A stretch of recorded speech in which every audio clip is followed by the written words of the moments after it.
দেশ পুনর্গঠনে প্রবাসী বাংলাদেশিদের সক্রিয় অংশগ্রহণে আহ্বান প্রধান উপদেষ্টার। রেমিটেন্সের উচ্চ প্রবৃদ্ধিতে অবদান রাখায় প্রশংসা।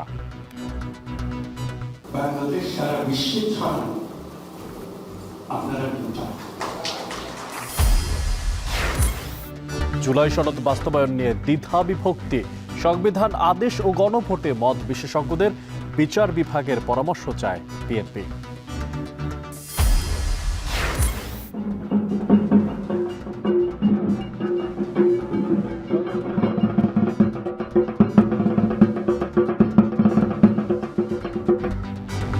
শারদীয় দুর্গোৎসবে আজ মহাষষ্ঠী। মন্দিরে মণ্ডপে ষোড়শ উপাচারে দেবীর আরাধনায় মেতে উঠেছেন ভক্তরা। কয়েক ঘণ্টা স্থগিতের পর খাগড়াছড়িতে ফের লাগাতার অবরোধ। আইন শৃঙ্খলা নিয়ন্ত্রণে সেনাবাহিনী ও বিজিবি মোতায়েন।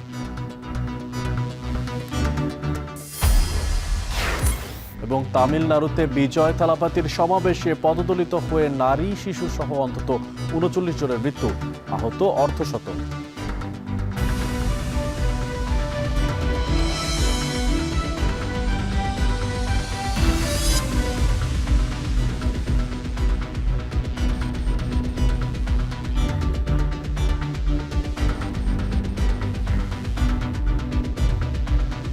সবাইকে স্বাগত জানাচ্ছি এখন বাণিজ্যে। পুরো আয়োজনে আপনাদের সঙ্গে থাকছি আমি মশিউর অনেক। শুরুতেই জাতিসংঘের সাধারণ পরিষদের খবরাখবর। দেশ পুনর্গঠনের সহযোগিতা এবং অবদানের মাধ্যমে প্রবাসী বাংলাদেশিদের সক্রিয়ভাবে অংশগ্রহণের আহ্বান জানিয়েছেন প্রধান উপদেষ্টা ডক্টর মোহাম্মদ ইউনূস। শনিবার যুক্তরাষ্ট্রের নিউ ইয়র্কে NRB connect day empowering global বাংলাদেশের শীর্ষক অনুষ্ঠানে যোগ দিয়ে তিনি এই আহ্বান জানান। অনুষ্ঠানে বাংলাদেশের অর্থনৈতিক অগ্রগতি তুলে ধরে দেশে রেমিটেন্সের উচ্চ প্রবৃদ্ধিতে অবদান রাখায় প্রবাসী বাংলাদেশিদের প্রশংসা করেন বিডার নির্বাহী chairman Ashik Chowdhury. New York থেকে আব্দুল আহাদের প্রতিবেদনে দেখবেন বিস্তারিত। শিক্ষা, গবেষণা ও চাকরিসহ নানা কারণে বিদেশে বসবাস করেন বহু প্রতিভাবান বাংলাদেশি। রেমিটেন্সে অবদান রাখা অনেক প্রবাসীদের নিয়ে যুক্তরাষ্ট্রের নিউ ইয়র্কে হয়ে গেল এনআরবি কানেক্ট ডে শীর্ষক অনুষ্ঠান। এ সময় দেশ গড়ার কাজে অবদান রাখায় রেমিটেন্সের নায়কদের প্রশংসা করেন প্রধান উপদেষ্টা ডক্টর মোহাম্মদ ইউনূস। বলেন, বাংলাদেশের জন্য প্রবাসীরা একটি অবিচ্ছেদ্য অংশ। ২৪শে জুলাই পরবর্তী বাংলাদেশ পুনর্গঠনে আরও বেশি সহযোগিতা এবং অবদানের মাধ্যমে প্রবাসীদের সক্রিয় ভূমিকা পালনের আহ্বান জানিয়েছেন প্রধান উপদেষ্টা। আমাদের অর্থনীতি মজবুত হয়েছে, সেটার একমাত্র কারণ হলো রেমিটেন্স। আপনাদের আমাদের এই দূরত্ব নাই আসলে। আগামী জাতীয় সংসদ নির্বাচনে প্রবাসীদের ভোটাধিকার নিশ্চিত করার বিষয়টিও পুনরায় আশ্বস্ত করেন অন্তর্বর্তী সরকারের প্রধান। অনুষ্ঠানে বাংলাদেশ বিনিয়োগ উন্নয়ন কর্তৃপক্ষ বিডার নির্বাহী চেয়ারম্যান আশিক চৌধুরী বলেন, গত ১৫ মাসে দেশের অর্থনীতির উল্লেখযোগ্য উন্নতি হয়েছে, আর ২১% বেশি রেমিটেন্স প্রবৃদ্ধিতে অবদান রাখায় প্রবাসীদের প্রশংসা করেন বিডার নির্বাহী চেয়ারম্যান। গণঅভ্যুত্থানের সময় আমরা যে দেশটাকে পেয়েছি, সেখানে ইকোনমি একটা খুবই ডিফিকাল্ট সময় দিয়ে যাচ্ছিল। অনেক কিছুতে অনেক ধরনের সমস্যা আমরা আইডেন্টিফাই করেছিলাম। তা আমরা যদি অন্যান্য দেশ যারা গণঅভ্যুত্থানের ভিতর দিয়ে গেছে তাদেরকে দেখি, এবং তারা সেই গণঅভ্যুত্থানের পরে ইনফ্লেশন বা জিডিপি গ্রোথ এইসব জায়গায় তারা যে ধরনের চ্যালেঞ্জ ফেস করেছেন, সেই তুলনায় বাংলাদেশ রিলেটিভলি গত ১ বছরে অনেক কম চ্যালেঞ্জ ফেস করেছে। জাতিসংঘের অধিবেশনের মতোই এই অনুষ্ঠানেও প্রধান উপদেষ্টার পাশে ছিলেন সফর সঙ্গী বিএনপি, জামায়াত ও এনসিপির নেতারা। তারা বাংলাদেশ প্রশ্নে সবাই ঐক্যবদ্ধ থাকার ওপর জোর দিয়েছেন। আমরা বিশ্বাস করি বাংলাদেশের মানুষ সংগ্রাম, লড়াই, এটাতে মজ্জাগত। যে কোনো বিপদে, যে কোনো দুঃসময়ে সবাই এক হয়ে লড়াই করতে জানে, তার প্রমাণ জুলাই দিয়েছে। আমি আশা করি রাজনৈতিক সরকারও যখন হবে, সকলে মিলে কোনো কোনো জায়গায় আমরা এক থাকতে পারি, দেশের জন্য এই কাজটাকে আমরা বজায় রাখবো।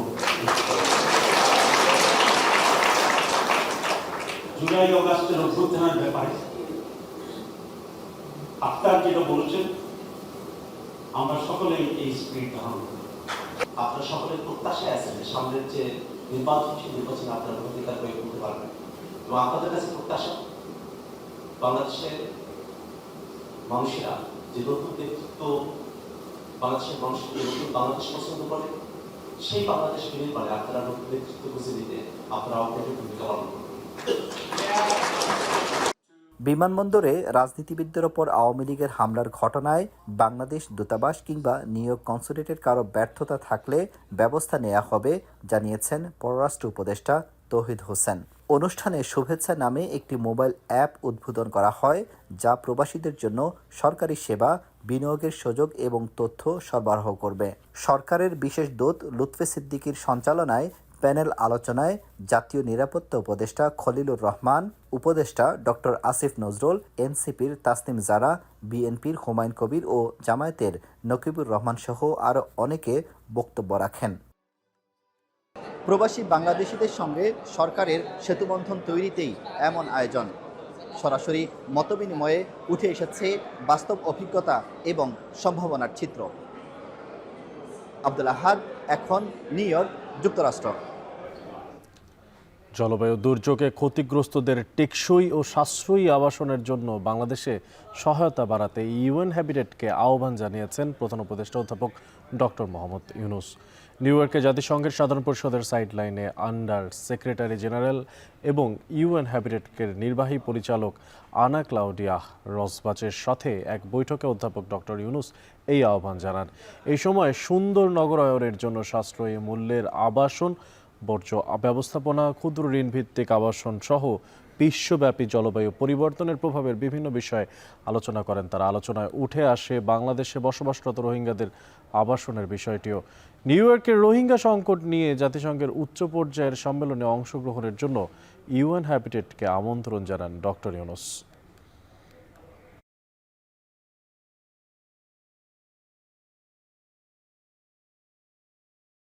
গণঅভ্যুত্থানের মাধ্যমে গঠিত হলেও সংবিধানের ধারাবাহিকতা মেনে চলছে অন্তর্বর্তী সরকার। আর তাই সংবিধান সংশোধন প্রশ্নে বর্তমান সরকারের ক্ষমতা নিয়ে দেখা দিয়েছে নানা ধরনের বিতর্ক। আর এই অবস্থায় জুলাই সনদ বাস্তবায়নে অভ্যুত্থানের ঘোষণাপত্রকে সূত্র ধরে সংবিধান আদেশ জারি এবং নির্বাচনের দিন গণভোটের পরামর্শ দিয়েছেন বিশেষজ্ঞরা। তবে এই বিষয়ে 106 নম্বর অনুচ্ছেদ সংবিধানের অনুযায়ী আপিল বিভাগের পরামর্শ নেওয়ারও দাবি জানিয়েছে বিএনপি। বিস্তারিত তথ্যপাত্র আমরা জানবো হাসিব বিল্লার প্রতিবেদনে। গণঅভ্যুত্থানের 1 বছরের বেশি সময় পার হওয়ার পরেও এই অন্তর্বর্তী সরকারের ক্ষমতা নিয়ে বিতর্ক উঠেছে। প্রশ্ন তৈরি হয়েছে, এই সরকার সাংবিধানিক নাকি বিপ্লবী? এই সরকারের তেমনটা পরিবর্তন করার এখতিয়ার আছে যেমনটা চাওয়া হচ্ছে। ছাত্র জনতার রক্তাক্ত অভ্যুত্থানের পর বিলুপ্ত সংসদ, ভেঙে গেছে মন্ত্রিপরিষদ, গঠিত হয়েছে অন্তর্বর্তী সরকার। তাই সংবিধানের নির্বাহী বিভাগ এখন অকার্যকর। তবে মৌলিক অধিকার রক্ষায় আদালতে যত মামলা হচ্ছে সব সংবিধানের 102 অনুচ্ছেদ অনুযায়ী। অন্যদিকে 93 অনুচ্ছেদ অনুযায়ী বিভিন্ন আদেশ দিয়ে সরকার তার কার্যক্রম পরিচালনা করছে। তবে 93-এর ক্ষমতা সীমিত, যা দিয়ে সাংবিধানিক সংস্কার সম্ভব নয়। বাংলাদেশ এখন একটা বিশেষ পরিস্থিতির মধ্যে আছে। পুরো সংবিধানের ভেতরে সরকার নাই। অভ্যুত্থান করার পরে আবার এই যে প্রবণতা দেখাইছেন, ধরেন এই রাষ্ট্রপতি রেখে দিচ্ছেন, সুপ্রিম কোর্টের কাছে আবার গেছেন আপনি যে এটা আসলে বৈধ কিনা একটা মতামত দেন। তার মানে এটা থেকে বোঝা যায় যে আপনি একটা প্রবণতা হচ্ছে আপনার এরকম যে আপনি একটা বৈধ পথে বাকিটা চালাইতে চান, আবার এটার ভেতরে বৈধ পথে কিছু পরিবর্তনও করতে চান, যে পরিবর্তনটা প্রয়োজন। আমরা যথারীতি 7 মাস ধরে দলগুলোর সঙ্গে ঐকমত্য কমিশনের বৈঠকে 84টি সংস্কার ইস্যুতে 11টি নোট অব ডিসেন্ট সহ ঐকমত্য হয়েছে। এসব সংস্কার করলে সংবিধানের মৌলিক কাঠামো পরিবর্তন হবে। তবে এই পরিবর্তন পরবর্তী সংসদও করতে পারবে না, কারণ 142 অনুচ্ছেদ অনুযায়ী সংসদ সদস্যদের ভোটে সংবিধান সংশোধন করার সুযোগ থাকলেও মৌলিক কাঠামো পরিবর্তন হওয়ায় ইতিমধ্যে 5ম, 7ম, 8ম, 13 এবং 16 সংশোধনী বাতিল করেছে আপিল বিভাগ। তবে পরবর্তী সংসদের কাছে সাংবিধানিক সংস্কার ছেড়ে দিতে চায় না জামাত, এনসিপি সহ বেশ কয়েকটি দল। অন্যদিকে নতুন করে সংবিধান রচনা কিংবা সংস্কারের জন্য গণপরিষদ নির্বাচনের বিপক্ষে বিএনপি। এই যখন দলগুলোর অবস্থান, তখন নির্বাচনের আগে কিভাবে জুলাই সনদ বাস্তবায়ন করা যায় এ বিষয়ে সংবিধান বিশেষজ্ঞদের কাছে পরামর্শ চায় ঐকমত্য কমিশন। বিপ্লব পরবর্তী শূন্যতা, তার থেকে সৃষ্ট সাংবিধানিক প্রয়োজনীয়তা, সেটার একটা প্রতিফলন আমরা জুলাই ঘোষণায় দেখতে পাই। তার উপরে জুলাই ঘোষণায় আমরা এটাও দেখতে পাই যে জনগণ সংবিধান সংস্কারের একটা আকাঙ্ক্ষা প্রকাশ করেছেন। কাজেই আমরা এই বৃহত্তর প্রেক্ষাপটে আমরা মনে করেছি যে এই জিনিসগুলোর ভিত্তিতে বর্তমান সরকার একটা সাংবিধান আদেশ দিতে পারে। কিন্তু বাস্তবতা হলো জুলাই ঘোষণাপত্রের আলোচিত 22 অনুচ্ছেদ নিয়েও আছে বিতর্ক। এখানে অন্তর্বর্তী সরকারের সংস্কার বাস্তবায়নের ক্ষমতা থাকলেও 25 ও 27 অনুচ্ছেদে আছে পরবর্তী সংসদে বাস্তবায়নের কথা। তবে এটিকে সংস্কারের ধারাবাহিক প্রক্রিয়া বলে মনে করেন এই বিশেষজ্ঞ। বিএনপি খুব একটা কথা বলে যে সাংবিধানিক সংস্কার একটা ধারাবাহিক প্রক্রিয়া। তো এই ধারাবাহিক প্রক্রিয়া যদি আপনি মেনে নেন তাহলে 22, 25, 27 সবগুলো কিন্তু খুবই সুন্দরভাবে সিঙ্ক করে। 22-এর মাধ্যমে আমরা এখন যেটা বলছি সংবিধান আদেশ, গণভোট এগুলো হতে পারে, কিন্তু এগুলো হওয়ার পরেও পরবর্তী সংসদের কিছু কাজ করণীয় থেকে যাবে, যে এই সনদটাকে সংবিধানের সাথে সরাসরি অন্তর্ভুক্ত করা, সংবিধানের প্রয়োজনীয় সংশোধনী আনা। জুলাই সনদ বাস্তবায়নে সাংবিধানিক আদেশের পাশাপাশি নির্বাচনের দিন একই সাথে গণভোটের পরামর্শ দেয় বিশেষজ্ঞ প্যানেল। এ বিষয়ে রাজনৈতিক দলগুলোকে ঐকমত্যের কাছাকাছি আসতে হবে। এখন একটি গণভোটের ব্যাপারে যদি এক ধরনের আন্ডারস্ট্যান্ডিং হয় রাজনৈতিক দলগুলোর মধ্যে, বিএনপি এবং জামাতের মধ্যে, এবং আমার কাছে মনে হয় হয়তো এনসিপি বা অন্যান্য রাজনৈতিক দলগুলো গণভোটের ক্ষেত্রে তারা অনেক পজিটিভ হওয়ার কথা। তবে এই সংকটের সমাধান জানতে সংবিধানের 106 অনুচ্ছেদ অনুসরণ করে সুপ্রিম কোর্টের মতামত চাওয়ার দাবি তুলেছে বিএনপি। যদিও শঙ্কা থাকলে ঐকমত্যের স্বার্থে আদালতের দ্বারস্থ হবার বিষয়টি বিবেচনায় রাখছেন বিশেষজ্ঞরা। আমরা যদি পারি মত কমায় একটা কিংবা দুইটাই আসবো, যদি না পারি তাইলে আমরা মনে করি যে আইদার আমরা এটাতে সিদ্ধান্তে আসতে হবে যে এটা সরকার যেটা মনে করে এটা করুক, অথবা আরও যদি কেউ মনে করে যে না সরকার না, তাইলে আসলে আদালতের কাছে যাওয়া। তো আমাদের মধ্যে এই রিস্ক নিয়েই যাইতে হবে। 106টা একটু কম গুরুত্ব দিচ্ছিলাম, কিন্তু আমরা রাজনৈতিক বাস্তবতায় এখন ভাবছি যে এটাকেও আমাদের সুপারিশের সাথে অন্তর্ভুক্ত করা। যদিও রাজনৈতিক বিষয়ে আদালতের কাছে যাওয়ার আপত্তি জানিয়েছে জামাত, এনসিপি সহ বেশ কিছু রাজনৈতিক দল, তবে শেষ পর্যন্ত সরকারকেই সিদ্ধান্ত নিতে হবে। হাসিব বিল্লাহ, এখন, ঢাকা।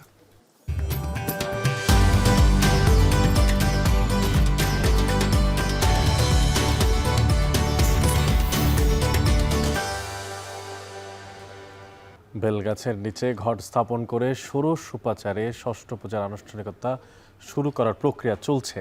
আর এই খবর জানানোর জন্যই আমরা রাজধানী থেকে যুক্ত হব তানজিলা খান মিমের সঙ্গে। এছাড়া চট্টগ্রাম থেকে ফয়সাল করিম এবং ময়মনসিংহ থেকে ইমতিয়াজ আহমেদ, আর পাশাপাশি আমাদের সঙ্গে খুলনা থেকে রয়েছেন নামিম চৌধুরী। তবে শুরুতে যেমনটা বলছিলাম, তানজিলা খান মিমের কাছে যাব, তিনি আছেন ঢাকেশ্বরী জাতীয় মন্দিরে।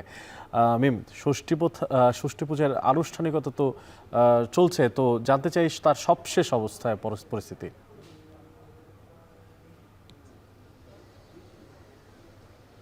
অনেক আপনাকে, ফয়সাল করিম এবং রামিম চৌধুরী, তিনজন সহকর্মীকেই জানাচ্ছি শারদীয় শুভেচ্ছা। সকাল থেকে ষষ্ঠী পূজার আনুষ্ঠানিকতা শুরু হবে এই অপেক্ষায় ভক্তরা এই ঢাকেশ্বরী মন্দিরে জড়ো হয়েছেন এবং 9টা নাগাদ শুরু হয়েছে ষষ্ঠীর দিনে যে বিহিত পূজা হয় সকালে, সেই বিহিত পূজার আনুষ্ঠানিকতা। আপনি যেমনটি বলছিলেন, বেলতলায় এই ষোড়শ উপাচারে ঘট স্থাপনের মাধ্যমে কিন্তু এই পূজাটি চলছে এবং কিছুক্ষণ পরপর চণ্ডীপাঠ হচ্ছে। শাস্ত্র অনুযায়ী যেহেতু পূজা হচ্ছে, চণ্ডীপাঠ, উলুধ্বনি, শঙ্খের আওয়াজ, ঢাকঢোলের আওয়াজ, সব কিছু মিলিয়ে শারদীয় যেই আবহ, সেই আবহ পুরো মন্দির জুড়ে। আসলে ত্রিনয়নী দেবী পুরো বছর ঘুরে আবারও এসেছেন, ভক্তদের মাঝে অবস্থান করছেন। এই জন্যই তাকে আবাহন বা তাকে বরণ করে নেয়ার জন্যই কিন্তু এত সব আয়োজন। তবে এখনো পর্যন্ত কিন্তু দেবী দুর্গার পর্দা সরানো হয়নি, তাকে দেখতে পাননি এখনো পর্যন্ত ভক্তরা। এটি আসলে শাস্ত্র অনুযায়ী মন্দিরে মণ্ডপে ত্রিনয়নী দেবীর ষষ্ঠীর সন্ধ্যায় অধিবাস এবং আমন্ত্রণের পর ভক্তদের জন্য খুলে দেওয়া হয় এবং তারপর প্রাণ ভরে ভক্তরা দেবী দুর্গার কাছে প্রার্থনা করেন এবং আগামীকাল সপ্তমী, অষ্টমী, নবমী, দশমী, বিজয়া দশমীর মধ্য দিয়ে এই শারদীয় দুর্গোৎসব শেষ হবে। আগামী 4 দিনও বিভিন্ন আনুষ্ঠানিকতা থাকবে। তবে আজ যেহেতু প্রথম দিন, মন্দিরে কিছুটা ভক্ত সংখ্যা কম দেখা যাচ্ছে ঠিকই, তবে পুরোহিতদের সঙ্গে কথা বলছিলাম, তারা বলছিলেন শাস্ত্রীয় রীতি মেনেই কিন্তু তারা সকল পূজার আয়োজন করেছেন এবং যারা আসলে ভক্তরা এই পূজার অংশগ্রহণ করতে চায় তারা কিন্তু ঠিক সকাল থেকেই এসে উপস্থিত হচ্ছিল। আওয়াজ, শঙ্খধ্বনি, চণ্ডীপাঠ করে এখানে বিহিত পূজা চলছে। এবং ভক্তদের সঙ্গে কথা বলছিলাম, তারা বলছিল যে এই যে আগামী 4টি দিন এবং আজকের দিনটি সহ 5টি দিন তারা বিভিন্ন আচার্যের মধ্য দিয়ে কিন্তু এই পূজার সময়গুলো কাটাবেন এবং খুবই আনন্দের সঙ্গে কিন্তু তারা এই প্রতিটি দিন তারা উদযাপন করবেন। তবে তাদের আসলে একটাই প্রার্থনা থাকবে যেন এই যে নিজেদের জন্মভূমির মাটিতে তারা যেন নির্বিঘ্নভাবে প্রতিটি দিন সকলে মিলে আনন্দ করতে পারেন এবং প্রতিটি মন্দিরে মণ্ডপে যেন সম্প্রীতির সুর এভাবেই বাজতে থাকে সকলের হৃদয়ের মাঝে। এখন পর্যন্ত আমার কাছে অনেক এই ছিল ঢাকেশ্বরী জাতীয় মন্দির থেকে। চট্টগ্রাম থেকে সহকর্মী ফয়সাল করিমের কাছে জানতে চাই সেখানকার মন্দিরে মণ্ডপে ষষ্ঠীর কি আনুষ্ঠানিকতা চলছে সেই খবর।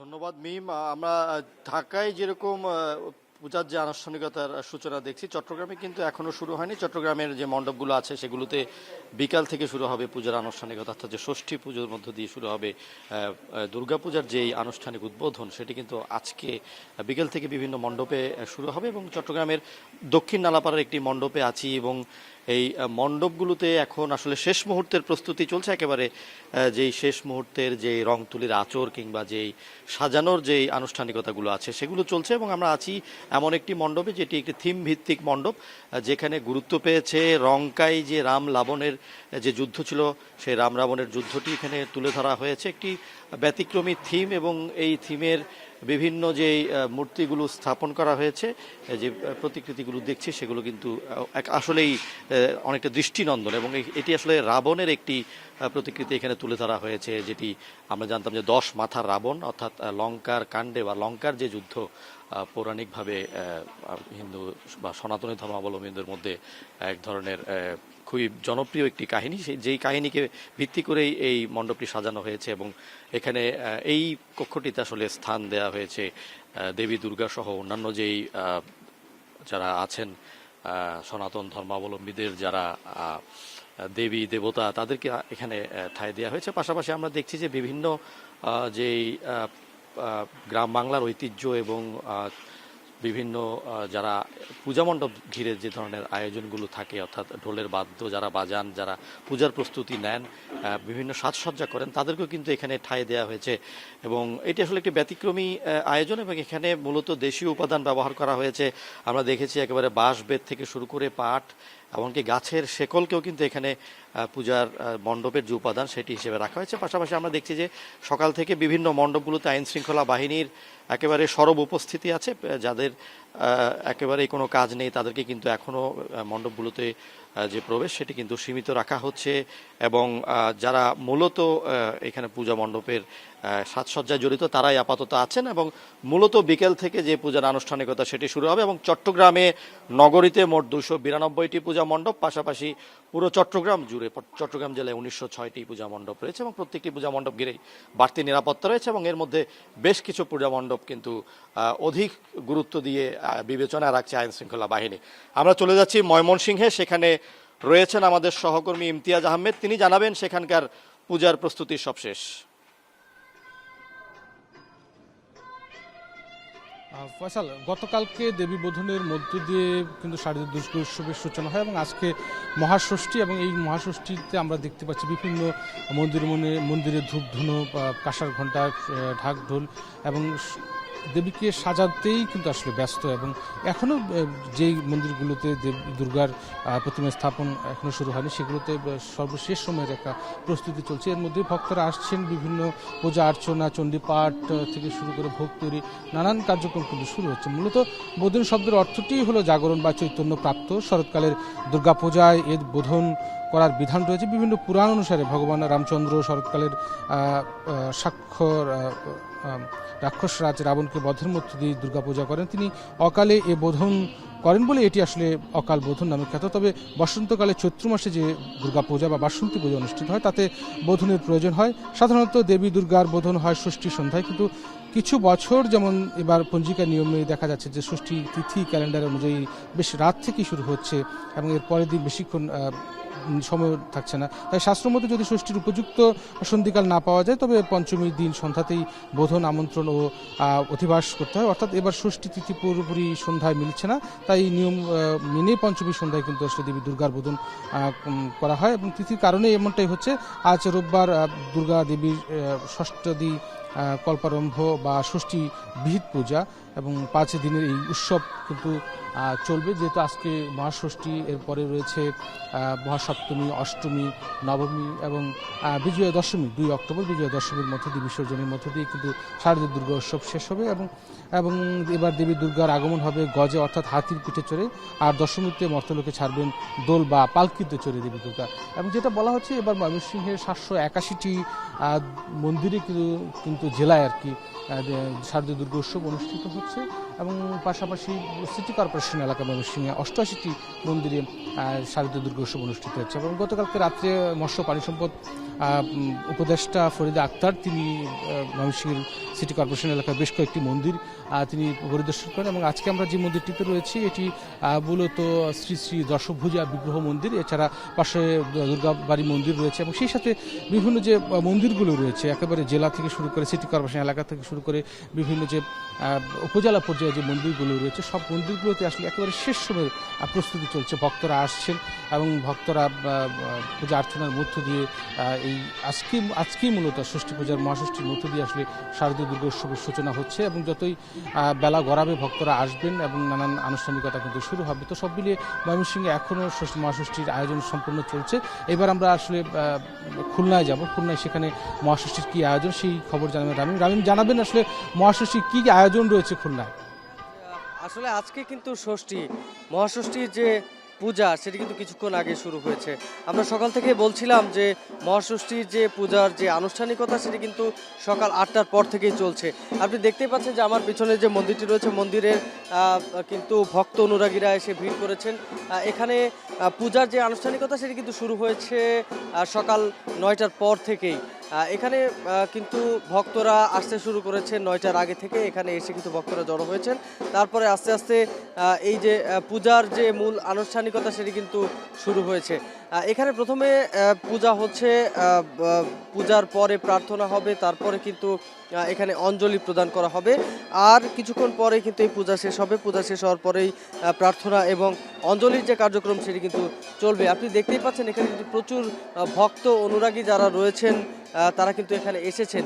হিন্দু ধর্মাবলম্বীদের সবথেকে বড় পূজা কিন্তু এই দুর্গাপূজা এবং দুর্গাপূজার যে মূল আনুষ্ঠানিকতা সেটির কিন্তু এই ষষ্ঠীর মাধ্যমে শুরু হচ্ছে এবং এই ষষ্ঠীতে কিন্তু আমরা যতদূর দেখতে পেয়েছি যে সকালে কিন্তু এখানে পুরোহিত এসেছেন, এসেই কিন্তু এখানে দেবী দুর্গার যে প্রতিমা ছিল সেখানে কিন্তু প্রতিমাতে এসে কিন্তু তারা পূজা শুরু করেছেন এবং তারপরেই কিন্তু যে পূজাটিকে বলে বিহিত পূজা এবং পূজার পরে কিন্তু এখানে আমরা দেখেছি যে ভক্ত অনুরাগীরা যারা ছিলেন তারা প্রার্থনা করছেন, প্রতিমাতে এসে কিন্তু তারা প্রণাম করছেন এবং তারা কিন্তু প্রার্থনা করছেন যে এই যে শান্তি শৃঙ্খলা যেন সারা দেশে বজায় থাকে এমন কথা কিন্তু তারা বলছেন। এখানে আমরা অনেক ভক্ত অনুরাগীদের সাথে কথা বলেছি, তারা বলছেন যে মূলত দেবী দুর্গা কিন্তু আসেন শান্তির প্রতীক হয়ে এবং এই শান্তির যে প্রতীক সেই শান্তির প্রতীক কিন্তু প্রতি বছরই হয়ে আসেন তিনি এবং সাধারণ মানুষের একটি চাওয়া যে সারা দেশে এবং সারা পৃথিবীতে যেন এই শান্তি বজায় থাকে। উলুর ধ্বনি আর ঢাকের তালে তালে কিন্তু পূজা চলছে এবং এখানে আপনি দেখতেই পাচ্ছেন যে ভক্ত অনুরাগী যারা ছিলেন তারা কিন্তু এখনো পর্যন্ত এখানে রয়েছেন এবং বেলা 11টা পর্যন্ত এই যে পূজা রয়েছে এই পূজাটি কিন্তু চলবে। এখানে পুরো খুলনাতে কিন্তু 980টি পূজা মণ্ডপ রয়েছে, সেখানে পূজা হচ্ছে এবং মূল শহরে 120টি পূজা রয়েছে। সব মিলিয়ে বললে চলে যে পূজার যে আনুষ্ঠানিকতা সেটি কিন্তু খুব সুন্দর করেই শুরু হয়েছে। তো এই ছিল আমার কাছে খুলনা থেকে পূজার সবশেষ খবর।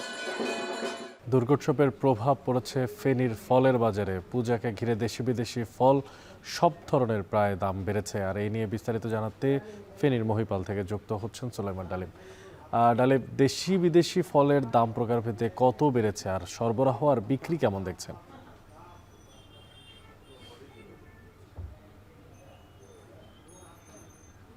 অনেক ষষ্ঠী পূজার মধ্য দিয়ে দুর্গাপূজার যে মূল আনুষ্ঠানিকতা সেটি কিন্তু শুরু হয়েছে আজকে থেকেই। গত কয়েকদিন থেকেই হিন্দু সনাতন ধর্মাবলম্বী মানুষদের যে কেনাকাটা সেটি কিন্তু শুরু হয়েছে, যার ফলশ্রুতিতে দেখেছি যে দুর্গাপূজার যে প্রভাব সেটি কিন্তু আমরা ফলের বাজারেও দেখেছি। আমরা আজকের বাজারে যেটি দেখেছি যে দেশি এবং বিদেশি সব ধরনের ফলেই কিন্তু দাম বেড়েছে। দেশি ফলের ক্ষেত্রে আমরা যেটি দেখেছি যে কেজি প্রতি এই 10 থেকে 15 টাকা বাড়লেও বিদেশি যেসব ফল রয়েছে সেসব ফলের কিন্তু সপ্তাহ ব্যবধানে দাম বেড়েছে 25 থেকে 35 টাকা। আজকের বাজারে আমরা যেটি দেখেছি যে মালটা প্রকারভেদে বিক্রি হচ্ছে 280 থেকে 300 টাকা, আপেল বিক্রি হচ্ছে 380 থেকে 400 টাকা, নাশপাতি বিক্রি হচ্ছে 350 টাকা, কমলা বিক্রি হচ্ছে 320 টাকা, আনার বিক্রি হচ্ছে 420 থেকে 450 টাকায়, আঙুর বিক্রি হচ্ছে 350 থেকে 400 টাকায়। এছাড়া কিছু কাটিমন আম রয়েছে 12 মাসি, সেগুলো বিক্রি হচ্ছে 180 টাকায়।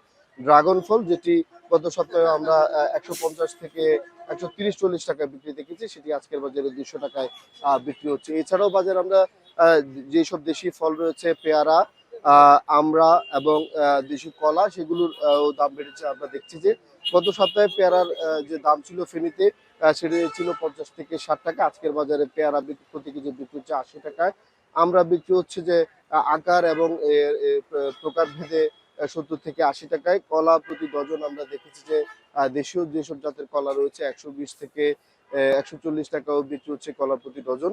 বিক্রেতারা আমাদেরকে যেটি বলছেন যে পূজার কারণে বাজারে যে ফলের যে সরবরাহ সেটি স্বাভাবিক থাকলেও মানুষের চাহিদা বেড়েছে, মানুষের কেনাকাটা বেড়েছে, যার ফলশ্রুতিতে মানুষের চাহিদার কারণে বাজারে ফলের যে স্বল্পতা কিছুটা কম রয়েছে, যার কারণে কিন্তু ফলের দাম বাড়ছে বলে তারা মনে করছেন। অপরদিকে এই ক্রেতারা যেটি বলছেন যে বছরের অন্যান্য সময়ে যে সময়টাতে ফলের দাম কিছুটা কম থাকে, কিন্তু এই সময়ে ফলের দাম অন্যান্য সময় চাইতে বেশি, যার কারণে তাদের মধ্যে কিছুটা অস্বস্তি রয়েছে। তবে বিক্রেতারা বলছেন যে পুজো কাটলে এবং আগামী সপ্তাহে ফলের দাম প্রতি কেজিতে 15 থেকে 20 টাকা কমতে পারে।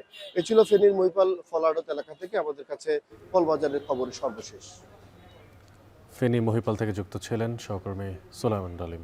বিশেষ নিলামে ব্যাপক সাড়া পেয়েছে চট্টগ্রাম কাস্টম হাউস। বিডারদের অংশগ্রহণের বেশি হয়, প্রতিযোগিতামূলক দামে বিক্রি হয় পণ্য, আর এই নিলাম থেকে প্রায় 85 কোটি টাকা রাজস্ব পাচ্ছে চট্টগ্রাম কাস্টমস হাউস। দ্বিতীয় দফায় আজ বিশেষ আদেশে তোলা হচ্ছে আরও 273টি কন্টেইনার। যদিও বন্দর থেকে পণ্য ডেলিভারি নিতে হয়রানির অভিযোগ বিডারদের। বিস্তারিত জানাচ্ছেন হাজেরা শিউলি।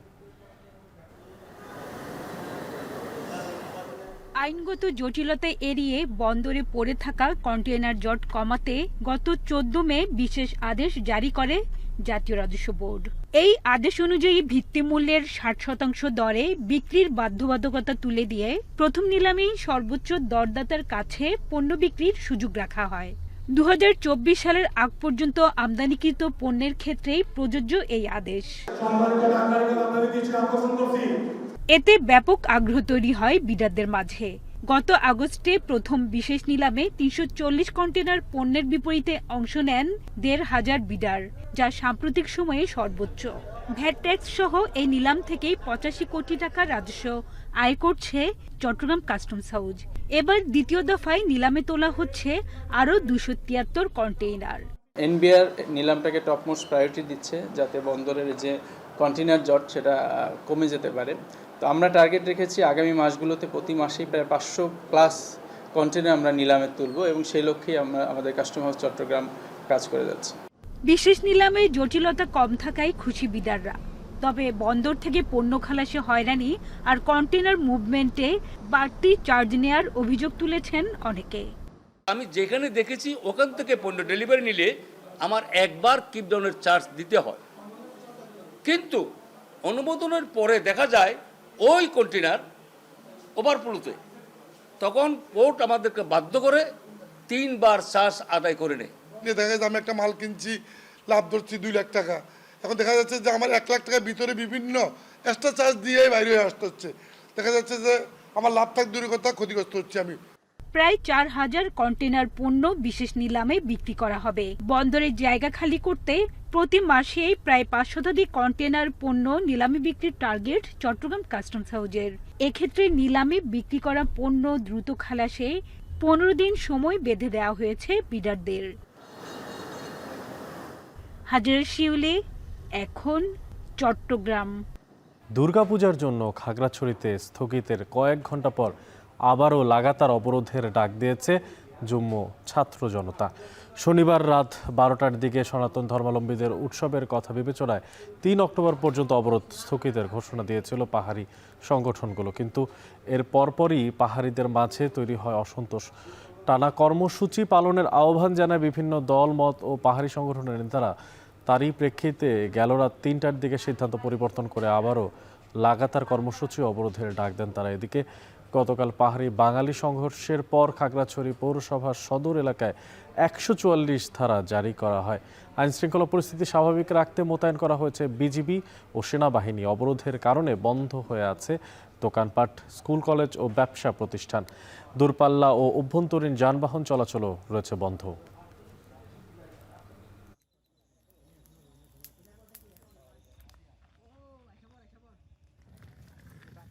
এবার আন্তর্জাতিক প্রসঙ্গ। ভারতের তামিলনাড়ুতে থালাপতি বিজয়ের প্রচার সমাবেশে পদদলিত হয়ে মৃত্যু হয়েছে নারী শিশু সহ অন্তত 39 জনের। আহত হয়েছেন আরও প্রায় অর্ধশতক। আর এজন্য থালাপাতির দল আইনশৃঙ্খলা বাহিনীর গাফিলতির অভিযোগ তুলেছে। বিস্তারিত সমস্ত তথ্য উপাত্ত দেখবেন তহিদুর রহমানের প্রতিবেদনে। নির্ধারিত সময়ের 7 ঘন্টা পর শনিবার সন্ধ্যায় তামিলনাড়ুর কারুর জেলায় সমাবেশে হাজির হন অভিনেতা থেকে রাজনীতিবিদ বনে যাওয়া থালাপতি বিজয়। দল ঘটনার 1 বছরেই জনপ্রিয় হয়ে ওঠা এই নেতাকে কাছ থেকে দেখতে শুরু হয় হাজার হাজার মানুষের হুড়োহুড়ি। এ সময় পদপিষ্ট হয়ে হতাহত হন বহু ভক্ত সমর্থক। মুহূর্তেই থালাপতি বিজয়ের দল তামিলগা ভিত্রি কাজগাম টিভিকের প্রচার সভা রূপ নেয় মৃত্যুর মিছিলে। এই তালিকায় বেশিরভাগই নারী ও শিশু। একই পরিবারের অনেকের যেমন প্রাণ গেছে, তেমনি অনেকেই আহত অবস্থায় হাসপাতালে মৃত্যুর সঙ্গে পাঞ্জা লড়ছেন। এই অবস্থায় ভারত জুড়ে শোকের ছায়া নেমে এসেছে। কান্নায় ভেঙে পড়ছেন স্বজনরা। அண்ணன் பையனை ஒரு பையன், 2 பையன், ஒரு பையன் இறந்துட்டான், பெரிய பையன். சின்ன பையனை காணோம். வீட்டுக்காரம்மா வேற ஐசியூல வச்சிருக்காங்க, எங்க அண்ணிய வேற. நான் என்னதான் பண்றேன் இதில், என் பையனுக்கு கண்ணு பூரா காயமா இருக்குது। এত মানুষ হতাহতের ঘটনায় হৃদয়ে চূর্ণ বিচূর্ণ বলে সামাজিক যোগাযোগ মাধ্যম এক্সে শোক ও সমবেদনা জানিয়েছেন থালাপতি বিজয়। এছাড়া এই দুর্ঘটনার জন্য আইনশৃঙ্খলা বাহিনীর গাফলতিকে দায়ী করছে থালাপতির দল। পুলিশ এই অভিযোগ অস্বীকার করে জানিয়েছে, যেখানে সমাবেশ হয়েছে সেখানে 10,000 মানুষের ধারণ ক্ষমতা থাকলেও প্রায় 30,000 সমর্থক যোগ দিয়েছিল। এছাড়া শনিবার সকাল 10টা থেকে বিকেল 3টা পর্যন্ত প্রচার সভার অনুমতি দেওয়া হয়েছিল।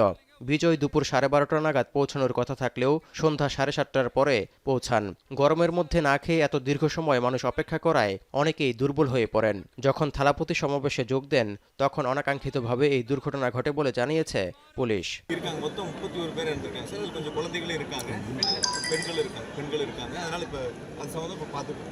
এই ঘটনায় শোক জানিয়েছেন ভারতের রাষ্ট্রপতি দ্রৌপদী মুর্মু, প্রধানমন্ত্রী নরেন্দ্র মোদী, স্বরাষ্ট্রমন্ত্রী অমিত শাহ, তামিলনাড়ুর মুখ্যমন্ত্রী MK স্ট্যালিন সহ আরও বহু রাজনৈতিক নেতা। এছাড়া মারা যাওয়া প্রত্যেক পরিবারের জন্য 10 লাখ রুপি এবং হাসপাতালে চিকিৎসাধীনদের জন্য 1 লাখ রুপি অনুদান দেওয়ার ঘোষণাও দিয়েছেন মুখ্যমন্ত্রী MK স্ট্যালিন। তামিলনাড়ুর 38টি জেলায় গুরুত্বপূর্ণ শহরে প্রতি শনিবার ও রোববার সমাবেশ করে যাচ্ছেন থালাপতি। 2026 সালে হতে যাওয়া বিধানসভা নির্বাচনকে সামনে রেখে এ প্রচারণায় নামেন এই নেতা। প্রচার সমাবেশগুলোতে বিরোধী দল বিজেপি এবং ডিএমকে তুলোধুনো করে যাচ্ছিলেন পর্দা কাঁপানো অভিনেতা থালাপতি বিজয়। কারুরের সমাবেশে এই দুর্ঘটনার পর পরবর্তী সমাবেশগুলোতে প্রভাব পড়বে বলে আশঙ্কা করা হচ্ছে। তৌহিদুর রহমান, এখন বিশ্ব। পেরুতে জেনজিদের ডাকা সরকার বিরোধী বিক্ষোভ রূপ নিয়েছে সহিংসতায়। শনিবার দেশটির রাজধানী লিমার রাস্তায় নেমে আসেন কয়েক হাজার মানুষ। তারা রাস্তায় টায়ার জ্বালিয়ে ও পুলিশ ব্যারিকেড ভেঙে সরকার বিরোধী স্লোগান দিতে থাকে। তাদের দমাতে টিয়ারশেল ও কাঁদানে গ্যাস নিক্ষেপ করে পুলিশ। আর এতে আহত হয় অনেকে। বিক্ষোভকারীদের অভিযোগ, তাদের শান্তিপূর্ণ আন্দোলনে কোনো কারণ ছাড়াই হামলা করে চালিয়েছে পুলিশ। গেল 1 সপ্তাহ ধরে পেরুর প্রেসিডেন্ট বালুয়ার্ড প্রশাসনের দুর্নীতি আর অপরাধের বিরুদ্ধে রাস্তায় নামে দেশটির জেনজিরা। এছাড়া সম্প্রতি দেশটির কংগ্রেসে একটি আইন পাশ করে সেখানে 18 বছরের বেশি তরুণদের বাধ্যতামূলকভাবে বেসরকারি ফান্ডে যুক্ত করা হবে। আর এটি নিয়ে ক্ষোভ দানা বাঁধে দেশটির তরুণদের মনে।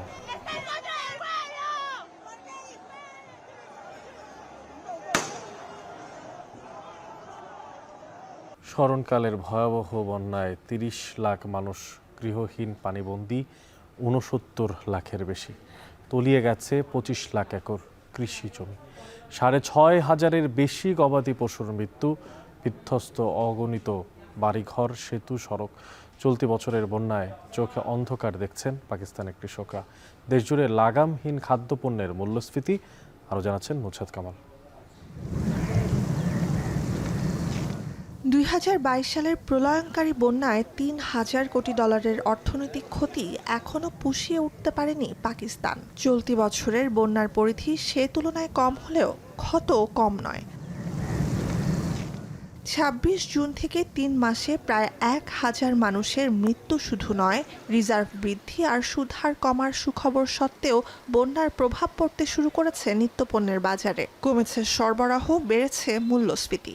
গম, চিনি, টমেটোর দাম বাড়ছেই। 26 মাসে রেকর্ড সর্বোচ্চ সংবেদনশীল মূল্যসূচক। জুনের শেষ সপ্তাহ থেকে মৌসুমের রেকর্ড বৃষ্টির কবলে পাকিস্তান। খাইবার পাখতুনখোয়া সহ উত্তরের প্রদেশগুলোতে মুষলধারে বৃষ্টিতে দেখা দেয় তীব্র বন্যা পরিস্থিতি। অগস্টের শেষে পরিস্থিতি আরও খারাপ হয়। বিশেষ করে পাকিস্তানের চাল, তুলা আর ভুট্টার 2/3 ফলন হয় যেখানে, সেই পাঞ্জাব প্রদেশে। উজান থেকে ভাটির দিকে পানি নামতে শুরু করায় ডুবে যায় সিন্ধু প্রদেশের দক্ষিণাঞ্চল। এসবের মধ্যেই অস্বাভাবিক ভারী বৃষ্টিপাতের কবলে পড়ায় প্রতিবেশী ভারতও বাঁধের পানি ছাড়তে শুরু করলে আরও জটিল হয় পরিস্থিতি। पानी सुक नहीं रही है, बिल्कुल जारी है पिया पानी। असी बड़े जलील हो पे हैं, बहुत खुआरी है पे। कपावा साड़ियाँ तिड़ी हुई खत्म हो गई हैं। तकरीबन 1,60,000 62,000 हमारा 1 एकड़ पे खर्चा हुआ है। तो हमारी कॉटन तकरीबन 400 एकड़ थी, जिसमें 90 एकड़ बची है। बाकी 310 एकड़ जो है वो सारी इस सैलाब की जद में आकर ख़राब हो गई, ख़त्म हो गई। এ অবস্থায় ভয়াবহ সংকটে পাকিস্তানের কৃষক ও কৃষিখাত। শুধু পাঞ্জাবে 18 লাখ একর আবাদি জমি নষ্ট হয়েছে বলে নিশ্চিত করেছে প্রাদেশিক সরকার। বিভিন্ন কৃষক সংগঠনের দাবি, পাকিস্তানি মুদ্রায় দেশটিতে কৃষিখাতে এবছর বর্ষায় ক্ষতির পরিমাণ 1 লাখ কোটি রুপি বা $353 কোটি। सैलाब की तबाहकारियों से जो फार्मर्स को नुकसान हुआ, खासकर जो हमारी खड़ी फसलें थी वो तबाही, उसमें तकरीबन इस टाइम तक 40 लाख एकड़ से भी अबव हो गया है, जिसमें खासकर हमारी चावल की फसल, हमारी मकई की फसल और हमारी कॉटन की फसल, और इसके अलावा तेल की भी कुछ फसल थी। और जिस तरह सब्जियां थी हमारी जो दरिया की पट्टी के एरिए पे, वो सब की सब तबाह हो गई हैं। IMF এর অধীনে কৃষি ও শিল্প খাত নিয়ে অনেক বছরের মধ্যে সবচেয়ে উচ্চাভিলাষী লক্ষ্য নির্ধারণ করেছিল পাকিস্তান। কিন্তু দেশের প্রধান কৃষি অঞ্চল এবং কয়েক দশকে প্রথমবার শিল্পাঞ্চলগুলো তলিয়ে যাওয়ায় এবছর 4% বেশি প্রবৃদ্ধির লক্ষ্য থেকে অনেকটাই পিছিয়ে গেছে দেশটি। স্যাটেলাইট তথ্য বলছে বন্যায় ব্যাপক ক্ষয়ক্ষতির প্রভাব পড়বে খাদ্যপণ্যের যোগান আর রপ্তানিতেও। Flood will certainly give us some setback. But to the extent how much setback we will get, that we can only know when we have exact figures. অর্থনীতিবিদ, কৃষিবিদ ও বিশেষজ্ঞরা বলছেন এ বছরের অর্থনৈতিক ক্ষতি ছাড়িয়ে যেতে পারে 2022 সালকেও। সে বছর পাকিস্তানের 1/3 বন্যায় ডুবে গেলেও এবছর বন্যার ধাক্কা লেগেছে গ্রাম আর নগরাঞ্চল সবখানে। শিল্প সংশ্লিষ্টরা বলছেন তুলার ঘাটতি দেশে বৈদেশিক রাজস্বের সবচেয়ে বড় উৎস বস্ত্র শিল্পকে নিয়ে যেতে পারে খাদের কিনারায়। চাল রপ্তানিকারকদের সংখ্যা দাম বাড়তে থাকায় ভারতের সাথে প্রতিযোগিতায় পিছিয়ে পড়বেন তারা। নুজহাত কামাল, এখন বিশ্ব। বিসিবির 23 পরিচালক পদে নির্বাচনের জন্য মনোনয়ন কিনেছেন 60 জন কাউন্সিলর। মনোনয়ন কিনেছেন নির্বাচক পদ থেকে সদ্যই পদত্যাগ করা আব্দুর রাজ্জাক এবং খসড়া তালিকায় নাম না থাকা সাবেক বিসিবি পরিচালক ইফতেখার মিঠু। এছাড়া ফর্ম সংগ্রহ করেছেন বুলবুল আহমেদ, ফারুক আহমেদ ও তামিম ইকবালের মতো হেভি ওয়েট প্রার্থীরাও। বিস্তারিত জানাচ্ছেন আরিফুল সাহাব। বিসিবির নির্বাচনী প্রক্রিয়ার শুরু থেকেই একের পর এক পক্ষপাতিত্বের অভিযোগ, তবে মনোনয়ন সংগ্রহের দিনে অভিযোগের বিরতি। আনন্দঘন পরিবেশে মনোনয়ন কিনেছেন চূড়ান্ত তালিকায় থাকা কাউন্সিলররা। এমন দিনে বড় খবর, পরিচালক পদে নির্বাচনের জন্য নির্বাচকের দায়িত্ব থেকে পদত্যাগ করে মনোনয়ন সংগ্রহ করেছেন আব্দুর রাজ্জাক। ক্রিকেট নিয়ে বৃহত্তর পরিসরে কাজ করার উদ্দেশ্যেই এমন সিদ্ধান্ত বলে জানিয়েছেন তিনি।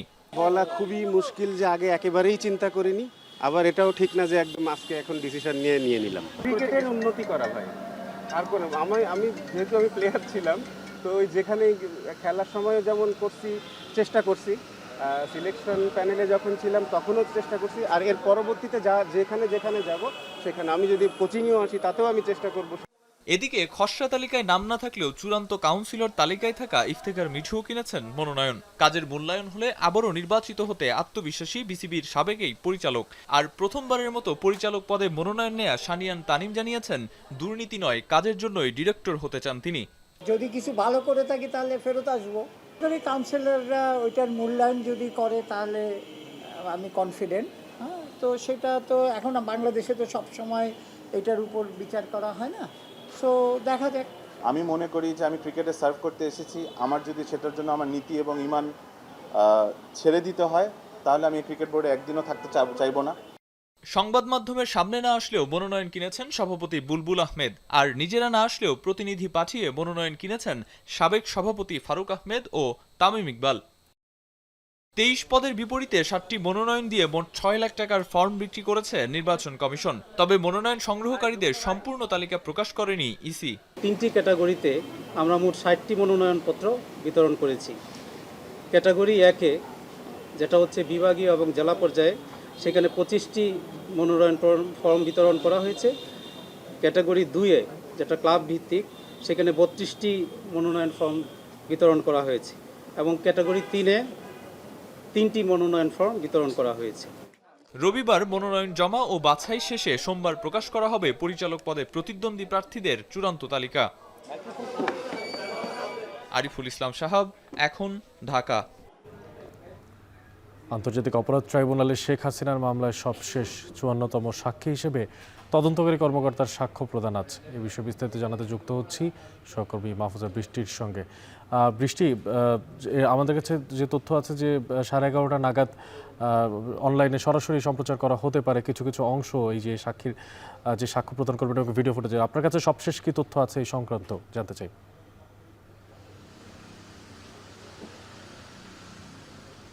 জি, অনেক আমরা জানি যে আজকে যে শেখ হাসিনার মামলা আন্তর্জাতিক অপরাধ ট্রাইব্যুনালে যে 54তম শেষ তদন্ত কর্মকর্তা হিসেবে সাক্ষী দিবেন, সে জায়গা থেকে যেটা সরাসরি সম্প্রচার করার কথা রয়েছে, যদিও এর মধ্যে সেটা যখনই শুরু হবে তখনই আমরা সরাসরি দেখতে পারবো, পুরো জাতির সামনে তুলে ধরা হবে সাক্ষ্য প্রমাণ সহ। আজকে যেটা হবে যে আমরা দেখেছি বিগত সময়ে এই মামলা এর আগেও দুবার সরাসরি সম্প্রচার করা হয়েছে, কিন্তু সে জায়গায় বিভিন্ন তথ্য উপাত্ত থেকে অডিও ভিডিও নতুন নতুন তথ্য জাতির সামনে তুলে ধরা হয়েছে। আজকেও তেমনটাই আশা করা যাচ্ছে যে আজকে এই সরাসরি সম্প্রচারের মাধ্যমে নতুন কিছু তথ্য, হয়তো শেখ হাসিনার সাথে, সাবেক প্রধানমন্ত্রী শেখ হাসিনার সাথে কারা কারা কথা বলেছেন সেই সংক্রান্ত প্রমাণ এবং গণ অভ্যুত্থানে সরাসরি তিনি মামলার যে হুমকি দিয়েছেন এবং খুনের যে অর্ডারগুলো দিয়েছেন সেগুলো হয়তো বা আজকে কিছুটা উন্মোচন করা হবে বলে এমনটাই আমরা জানতে পারছি। এর আগে আমরা জানি এই মামলায় শহীদ পরিবার থেকে শুরু করে আহত পরিবারের সদস্য থেকে এবং শিক্ষক, রাজনীতিবিদ, চিকিৎসক, যে বিভিন্ন হসপিটালগুলোতে যাদেরকে রাখতে গিয়েও ছাত্রলীগের নেতাকর্মীরা সহ প্রত্যেকে মিলে সেখান থেকে সন্ত্রাসী হামলা চালিয়ে তাদেরকে বাধা দেওয়া হয়েছে, সেই সমস্ত কিছুই জানানো হবে বলে এমনটা জেনেছি আমরা। একে একে সাক্ষী গ্রহণ শেষে কিন্তু 54 জনের সাক্ষী গ্রহণ শেষ হয়েছে।